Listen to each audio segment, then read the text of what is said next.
Assalamualaikum, salam literasi. Putu buku, kesempatan kali ini tidak membahas satu buku secara khusus. Saya sedang berhadapan dengan banyak buku di depan saya. Ini mengapa banyak mengkonsumsi banyak buku, sebenarnya justru karena kondisi kesehatan. Saya kok seminggu ini ngerasa tidak fresh dan terbatasi. Jadi aktivitas fisik itu kayak biasanya mau ini langsung ke sana gitu. Sekarang tiba-tiba kayak mau gini capek. Nah ternyata, nah ini menariknya ini. Sebenarnya sempat mau nulis puisi tentang sakit karena dari sakit itu tiba-tiba tubuh kita berbunyi alarmnya bahwa kita tidak bisa melakukan aktivitas seperti biasa, ketahan. Nah, pikiran kita kan tidak ikut ketahan ya. Jadi kalau fisik kita mau gini-gini nggak jadi, yang di dalam pikiran itu justru kayak kapilerisasi air gitu ya. Kapilerisasi air itu kan air yang secara fitrah itu mengalir dari atas ke bawah. Saat dia kejepit di ruang sempit, dia bisa jadi naik ke atas gitu kan. Kapilarisasi air ya. Jadi sebenarnya kondisi terjepit itu bisa jadi membuat kita lebih malah justru naik gitu. Nah, ini tak hubungan dengan yang saya alami di sepekan inilah ya. Kita cerita sepekan lah. Dalam pekan ini saya tidak terlalu sehat. Saya berinteraksi dengan beberapa anak muda yang aktivis dakwah gitu ya. Jadi ada beberapa yang udah hafal Quran, ada yang aktif di remaja masjid, dan kalau pondasi pemahaman di atas agama itu cukup lah gitu untuk menjadi ustadz di masa depan gitu. Saya senang kali ngobrol sama mereka dan ya seru ya. Tapi sepulang dari acara itu yang kepikiran di saya itu justru apakah cukup gitu. Apakah anak muda itu cukup mengenal secara dalam ilmu-ilmu keagamaan dalam artian dari hafal Quran, tajwid bagus, ilmu agamanya bagus gitu ya. Kok ya karena tadi saya dalam kondisi yang lagi nggak fit, saya malah mikirnya macam-macam. Kira-kira yang dibutuhkan di masa ini nih apa gitu.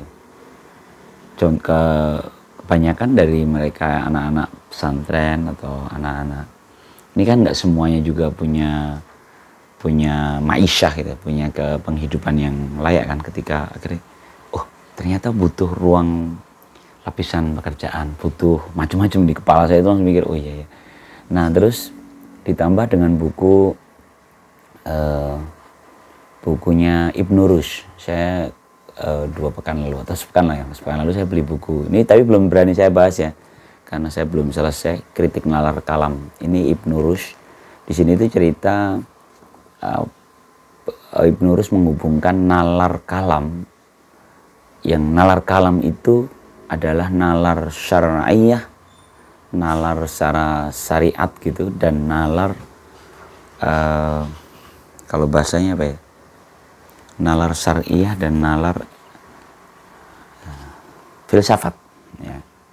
Jadi nalar filsafat ya, ini Ibnu Rushd yang kontroversial ya, tapi dari baru baca beberapa halaman dan beberapa bab, sebenarnya udah beberapa bab di buku itu, saya jadi iya ya, artinya sebenarnya bekalan seorang pemuda masa depan lah ya, kalau dia aktivis keagamaan, besok dia memiliki kemampuan memberikan solusi untuk umat, itu tidak cukup hanya dengan pemahaman keagamaan saja gitu. Contoh ini tak gabungin dengan buku yang lain ya, buku usul fikih ya. Ada beberapa buku yang memang saya konsumsi di belakangan ini. Memahami satu hukum itu perlu memahami takrif gitu, pengertian atas yang lagi dibahas hukumnya itu secara mendalam. Kan itu panjang lagi. Jadi berat banget dong gitu ya. Tapi saya pikir ini menjadi perlu diracik gitu. Nah memang beberapa hari ini saya jadi malah kemana-mana gitu. Hasilnya itu saya nggak banyak nulis puisi. Saya nulis satu bait, putus satu bait, karena di kepala saya kepikiran yang tadi itu, anak muda yang lengkap gitu, yang mempunyai peran aktif, kontribusi terhadap umat yang memadai gitu, punya kebermanfaatan yang optimal gitu, itu seperti apa sih gitu. Nggak cukup ternyata dengan pemahaman yang tadi yang saya ceritakan ya, anak-anak yang aktif di kegiatan dakwah itu kayaknya perlu dipush lagi hal yang lain. Memang akhirnya kalau di bukunya Anies Mata itu, ini saya juga lagi baca ulang nih, pesan menghadapi krisis ya, ini Anies Mata. Buku lama sih, pernah dibahas oleh Mbak Rahma di Santuy Literasi. Di sini walaupun ini bukan nukilan di Anies Mata menukil kalimatnya di novel Godfather-nya Puzo itu ya, siapa penulisnya kok lupa sih, Mario Puzo ya, Mario Puzo. Itu ada kalimat dalam percakapannya, dan ini menurut Anies Mata menarik, terus di quote itu dicantumkan di buku ini, bahwa setiap orang hanya memiliki satu takdir dalam hidup. Jadi, takdirnya apa? Jadi artinya kan tadi yang saya kepikiran, anak muda harusnya lengkap, mampu ini, mampu itu, mampu itu. Tahu ternyata kalau versi novel ini semuanya takdirnya gitu. Jadi kamu menjadi apa dalam hidupmu, iya kan?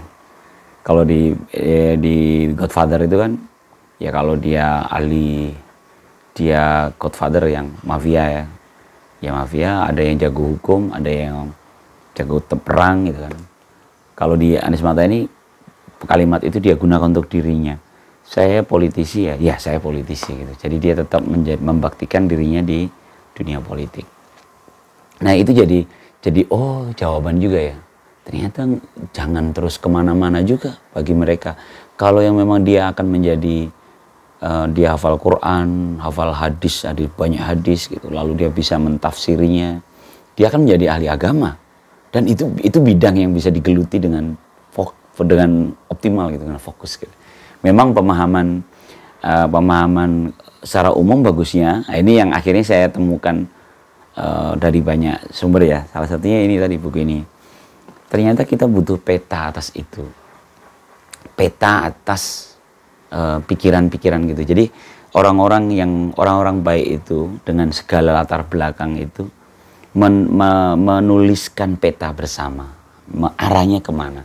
Di Anies Mata ini kayaknya udah sering saya nukil ya, karena memang Anies Mata juga mengulang-ulangnya dalam beberapa kesempatan ya, tentang bagaimana Sumpah Pemuda ya.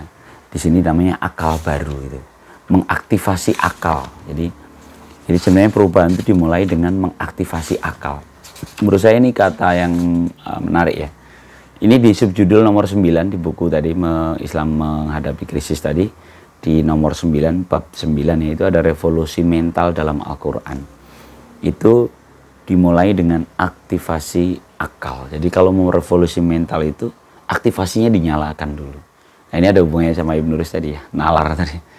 Aktivasinya dinyalakan dulu, sehingga tombolnya dibuka, terus tiba-tiba kita itu mau bisa berpikir jernih. Nah saya ngerasa malah ketika fisik kita sedang turun, ternyata di sini itu enggak. Itu malah kadang-kadang malah jadi kemana-mana. Jadi boleh dicoba ya. Nggak tahu kalau teman-teman ngerasain gitu. Kalau saya kok malah saya itu kalau ngantuk kadang-kadang ketiduran itu pikiran beberapa hal yang tadinya nggak terpikir malah datang gitu. Datang di kepala.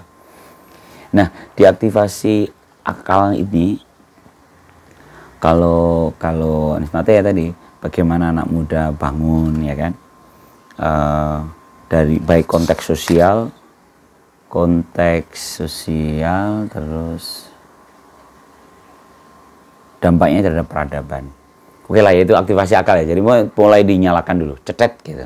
Setelah itu perintah membaca.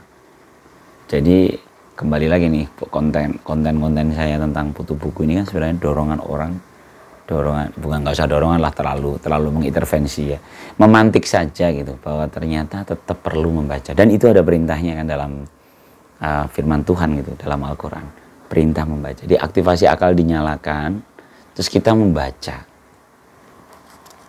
Proses pembacaan itulah yang akhirnya menghubung-hubungkan banyak kejadian, dan tentu Iqra' bismi rabbikal ladzi khalaq ya, bacalah dengan nama Tuhanmu yang menciptakan. berarti harus pula terhubung dengan Tuhan. Di sini diingatkan begitu. Kemudian banyak contohnya ya, selain Iqra dinukil di Al-Ghoshiyah ya. Ini juga ayat yang dulu saya zaman sekolah seneng banget ya. Al-Ghoshiyah. Afala yang duruna ilal ibili kaifa khuliqat. Apakah engkau tidak melihat bagaimana onta diciptakan? Saya dulu sampai mikir, kok onta ya yang dibahas oleh Al-Quran? Karena onta, ini dulu zaman masih sekolah ya, dan kayaknya sih benar kok ya. Saya tuh sampai mikirin kenapa onta. Onta itu kelopak matanya pelindung badai, ya. Jadi dia tetap bisa lihat. Tangkinya besar karena dia bisa minum dalam jumlah banyak dan dia nggak kehausan. Dia punya GPS di kepalanya. Bagaimana binatang sekeren itu diciptakan? Kan ini ilmu biologi. Pemantik kita untuk mendalami itu. Kemudian wa ilas sama ikai farufiat, dan bagaimana langit itu diangkat. Langit kan memang di atas, tapi bagaimana diangkat ini kan penciptaan semesta. Bumi, tata surya, Big Bang ya, dari semua itu. Bahkan kalau kita lihat di dunia pemahaman tentang semesta itu kan sekarang udah ditemukan kita itu tetap bergerak dan alam semesta itu mengembang gitu. Jadi kita itu bergerak. Jadi galaksi itu berbiak, dan itu wow itu. Kalau kita kayaknya nggak bisa kalau nonton, saya pernah nonton dalam satu film dokumenter gitu, dan wow, dari dulu saya nggak ngerti ternyata sekeren itu gitu, semesta itu bergerak. Kemudian wa ilal jibili kaifa nusibat, dan bagaimana gunung-gunung itu ditegakkan.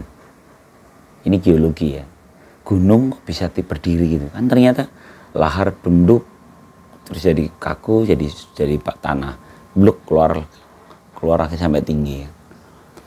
Proses gunung ditegakkan itu kan sesuatu yang wow ya. Bahkan sudah banyak dokter mengkhususkan mempelajari ini, dan konon katanya Indonesia termasuk negeri yang banyak gunungnya dan banyak referensi sejarah. Ini konon ya, saya baca literasi. Konon banyak catatan sejarah, referensi sejarah itu negara-negara, kerajaan-kerajaan dulu itu sudah mempelajari tentang bumi, tentang gunung, tentang ya seperti cerita-cerita, walaupun menjadi mitos ya, padahal sebenarnya itu kan kajian ilmiah serius ya, tentang Gunung Merapi di utara dan Samudra Hindia di selatan, bagi Jogja, bagi kerajaan juga, itu kan sebuah banyak referensi tentang itu ya, tentang meneliti hubungan antara gunung berapi dan lautan samudra Indonesia. Kemudian ya itulah ya, itu di Al-Ghoshiyah, dan saya pikir beberapa ayat ini sudah memantik pengetahuan kemana-mana gitu. Dan bayangkan kalau anak-anak muda kita nanti akan berlaku seperti itu.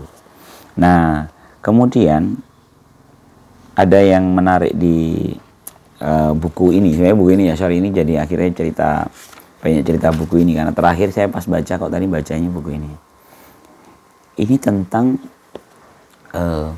tadi bayangkan kalau mimpi anak muda zaman Sumpah Pemuda bisa berkumpul lalu mendeklarasikan tentang bangsa satu, bangsa Indonesia, tanah air satu, tanah air Indonesia, berbahasa, menjunjung tinggi bahasa persatuan, bahasa Indonesia. Mendeklarasikan itu kan hal yang luar biasa. Bahkan kalau saya baca beberapa buku biografinya Bung Hatta, Tan Malaka, karena ada yang akhirnya mengerucut di, kalau kita nyari tahun yang sama ya, tahun di sebelum 1928 ya, Sumpah Pemuda, itu ada dari sisi pendidikan, mereka sudah bikin kongres, kepemudaan kongres, dan itu cukup lama ya. Itu dahsyat kan, anak-anak muda mau memikirkan itu, dan saya kebayang jika bangsa kita sekarang ini mulai menuliskan sejarah masa depan kita, menuliskan sejarah, ya benar ya. Kita mau kemana, ditulis rapi, dikumpul-kumpulin gitu. Dan itu membuat gitu. Yang tadinya saya resah ya, kok anak-anak muda yang aktif di masjid, aktif di gerakan dakwah itu cukup nggak nih untuk menyelesaikan masalah kita? Oh ternyata cukup banget, karena dasar dari mereka yang punya agama yang bagus itu, selama itu dipetakan dalam satu barisan gitu. Dipetakan dalam satu barisan, ya kayak Sumpah Pemuda, terus Sumpah Pemuda itu sampai dengan proklamasi di sekitaran 20 tahunan setelah itu ya kan. Nah sekarang kita reformasi juga sudah sekitar 20-an kan, 20 masa reformasi. Harusnya ini sesuatu ada yang baru lagi melompat dan itu dipikirkan, dibahas-bahas serius gitu. Dan saya termasuk yang mencoba la in syakartum la azidanakum ya. Jadi kalau kita bersyukur, kita akan ditambah. Ya kita syukuri dulu. Syukurinya yaitu kondisi anak sekarang gimana? Menurut saya sih sudah keren ya. Akses kemana-mana masuk ya. Terus mereka mau, terus banyak kajian, banyak kelas-kelas online gitu ya. Kelas-kelas online yang artinya mereka di tengah-tengah kesibukan bermedsos itu mau sejenak memikirkan atau mempelajari sesuatu dengan serius. Kan kelas itu, kelas online.